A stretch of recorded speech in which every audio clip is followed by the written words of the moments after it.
얘기를 하다 보니까 저희가 이재명 전 대표 그리고 김혜경 씨 관련된 얘기도 좀 해야 되는데 마지막 질문을 좀 드리고 마무리를 하겠습니다. 일단 김혜경 씨 관련된 사건은 어제 항소심에서 결심 공판이 있었고요.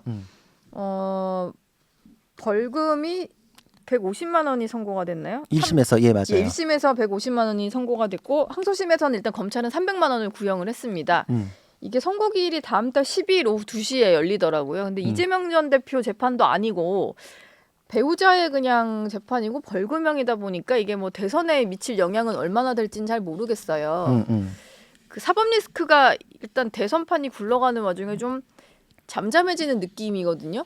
이재명 전 대표가 그냥 대선 주자로서 행보는 하는데 재판 가는 일은 좀 많이 줄어들다 보니까 점점 이렇게 사법 리스크에 대한 건 안 떠오르기 시작했어요. 앞으로도 좀 이런 식으로 진행이 되겠죠?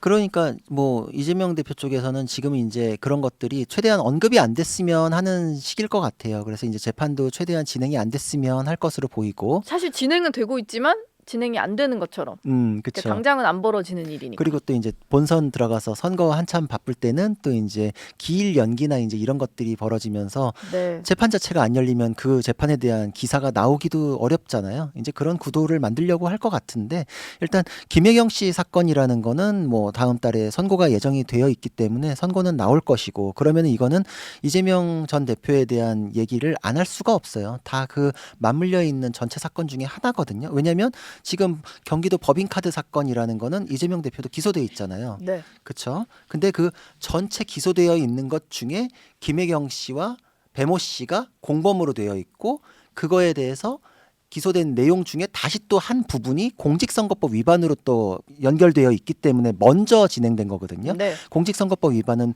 공소시효가 6개월이기 때문에 딱 그 부분만 먼저 재판을 했던 건데 전체 경기도 법인카드 유용 사건의 핵심이다. 시험 소송이다. 이렇게 볼 수 있기 때문에 이게 유죄로 계속 가면 나머지 리스크에 대해서 특히 이재명 대표가 공범으로 엮여 있는 거에 대해서 언급 안 할 수가 없죠. 근데 이거는 구조상으로 정말 돌다리도 두들겨 보고 건너듯이 안전하게 갔어요. 왜냐하면 공범관계로 세 명이 공범관계 이렇게 엮여있는데 배모 씨에 대한 사건이 먼저 진행됐어요. 그래서 유죄로 확정이 됐어요. 그거는 징역 10개월에 집행유예 2년 이렇게 됐는데 확정이 되고 나서 그거에 대한 공범관계인 김혜경 씨를 기소해서 공범관계인 김혜경 씨에 대해서 1심에서 유죄가 인정이 됐잖아요.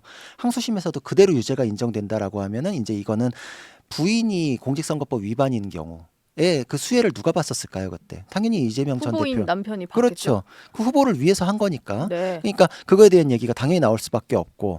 그리고 이제 이게 그냥 배우자의 재판 결과에서 그치는 게 아니라 뒷단이 더 있는 거니까. 그렇죠. 이게 빙산의 일각이 유죄로 받은 거고 나머지는 계속 수사 재판 진행 중인 거니까. 그렇죠. 그러면 네. 이제 배모 씨 사건을 봤을 때 우리가 그럼 김혜경 씨 사건에 대한 결론도 추론이 가능하네라고 했는데 실제로 그렇게 굴러가잖아요. 네. 김혜경 씨까지 보면 두 명이 지금 유죄로 가면은 그럼 이재명 대표에 대한 사건도 그렇게 가는 거네라는 추론이 또 가능하겠죠. 그러니까 이거는 다음번에 항소심 얘기가 나왔을 때는 아마 당연히 지금 우리가 뭐 진행은 되고 있으나 이미 다 뭐 아는 내용 아니야라고 했던 게 또 다른 국면을 맞이할 수 있다. 다시 또 얘기가 나올 수밖에 없고 네. 현재 진행 중인 거에 대해서까지도 강력한 근거들이 또 다시 또 추가가 되는 거니까 언급이 네. 더 되는 것이죠. 알겠습니다. 지금까지 구자룡 변호사와 함께했습니다. 오늘 말씀 고맙습니다. 감사합니다.